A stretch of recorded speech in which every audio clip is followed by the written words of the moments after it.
Satu-satunya pihak yang digugat atau menjadi termohon istilahnya ya dalam sengketa pemilu tentu kami harus mempersiapkan segala sesuatunya. Satu-satunya pihak yang jadi termohon atau tergugat adalah KPU Pusat dan kemudian satu-satunya objek gugatan adalah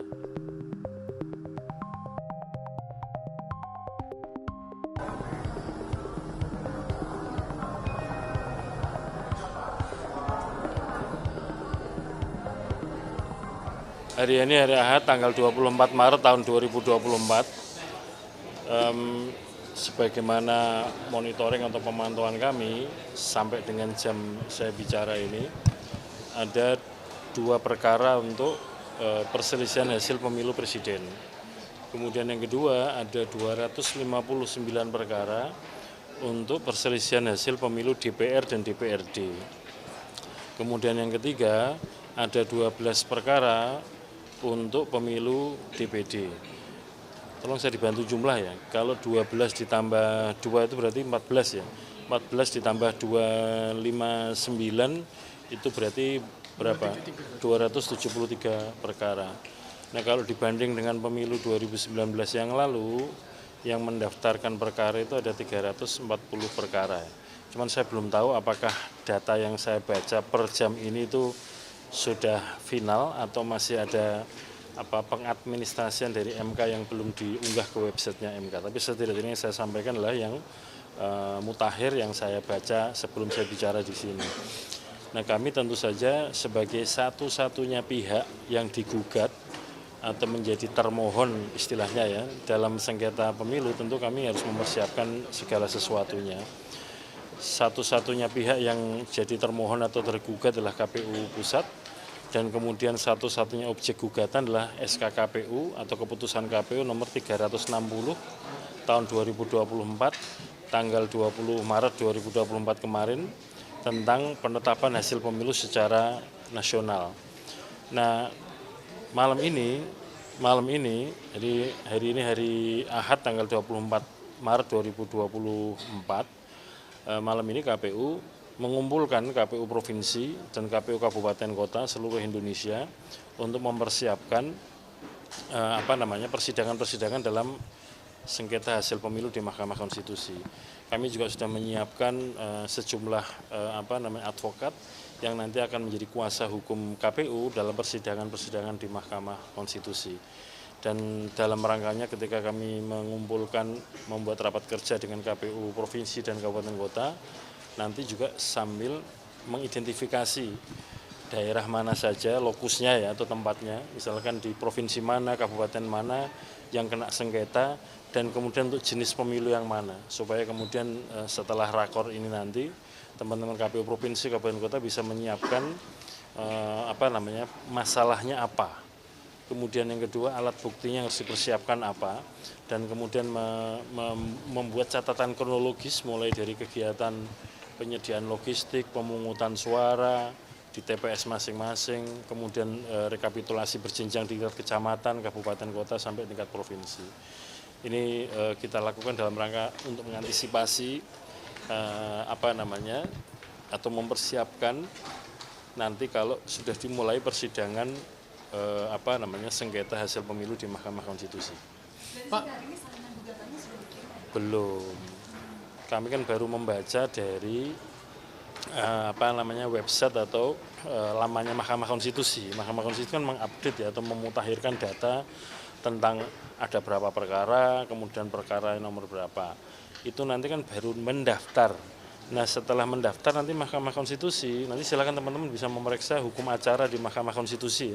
Nanti Mahkamah Konstitusi akan memeriksa dokumen-dokumen tersebut atau permohonan-permohonan tersebut apakah layak untuk disidangkan atau tidak. Nanti yang tidak layak kemudian Mahkamah Konstitusi akan membuat putusan namanya dismissal, tidak bisa diteruskan. Dan juga nanti dari situ akan ketahuan perkara apa saja atau perkara mana saja yang dilanjutkan dengan register. Jadi kan nanti yang tidak memenuhi syarat kan tidak diregister oleh MK, dan kemudian yang memenuhi syarat secara formal akan diregister oleh MK.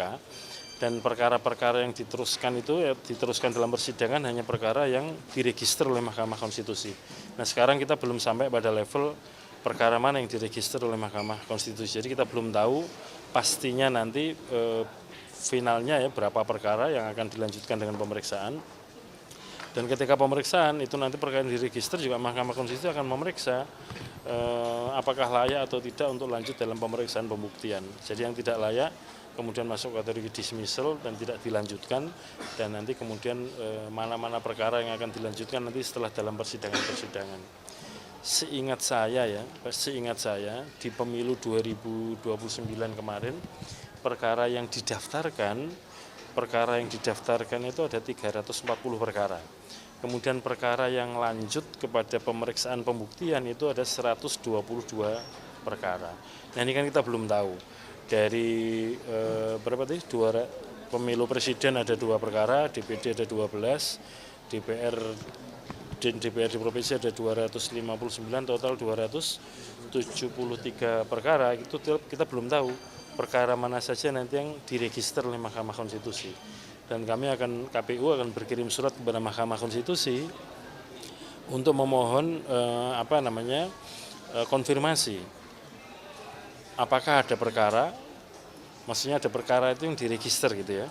Kemudian kalau ada perkara mana saja yang kemudian diregister dan dilanjutkan dengan persidangan. Sehingga kemudian fix bagi kami mempersiapkan daerah-daerah yang ada perkara yang diregister oleh Mahkamah Konstitusi, dan bagi daerah baik provinsi maupun kabupaten kota untuk berbagai macam, terutama pemilu ini ya, pemilu DPRD provinsi dan kabupaten kota, kalau tidak ada perkara yang diregister, maka nanti kami akan mengirimkan surat kepada KPU provinsi dan kabupaten kota untuk dapat melanjutkan tahapan berikutnya, yaitu penetapan perolehan kursi dan penetapan calon terpilih. Tapi kalau sekarang kan belum bisa, karena kita belum mengetahui perkara mana saja yang diregister oleh Mahkamah Konstitusi untuk menjadi perkara yang disidangkan dalam perselisihan hasil pemilu di Mahkamah Konstitusi. Pak, untuk kuasa hukumnya itu siapa Pak? Nanti ya, belum kita tentukan pastinya. Tapi kita menyiapkan, mengantisipasi untuk berbagai macam jenis pemilu, sengketa pemilu. Ada pemilu presiden, ada pemilu DPR, DPRD, dan pemilu DPD.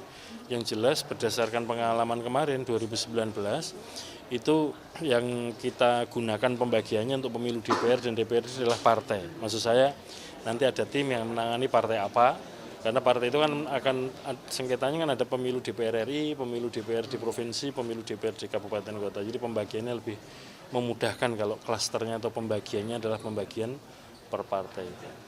Mas, ini kan ada puluhan komisioner baru yang terpilih yang dilantik hari ini. Sementara untuk mereka yang akan menghadapi sengketa besok, sementara yang mengetahui persis dinamika kemarin kan komisioner sebelumnya. Ini gimana Mas? Kalau kita periksa dari 37 KPU kabupaten kota dan 1 KPU provinsi ini boleh dikatakan di semua KPU ada incumbent atau ada anggota yang periode kemarin, entah 2, entah 1, entah 3 itu ada, sehingga memori kelembagaan juga tersedia lah. Demikian juga kan sekretariat KPU-nya masih tetap, sehingga memori pelaksanaan pemilu dalam arti mulai dari pemungutan suara sampai rekapitulasi, dokumen-dokumennya ada. Dan kalaupun misalkan ada KPU kabupaten yang sama sekali tidak ada yang incumbent, itu kalau kita periksa di antara anggota itu ada yang semula PPK misalkan, panitia pemilihan kecamatan atau panitia pemilihan distrik di Papua misalkan.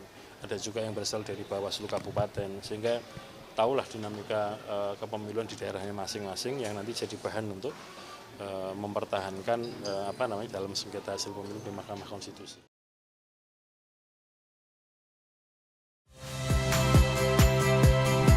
Saya Rahmat Ibrahim. Saksikan program-program Kompas TV melalui siaran digital, pay TV, dan media streaming lainnya. Kompas TV, independen, terpercaya.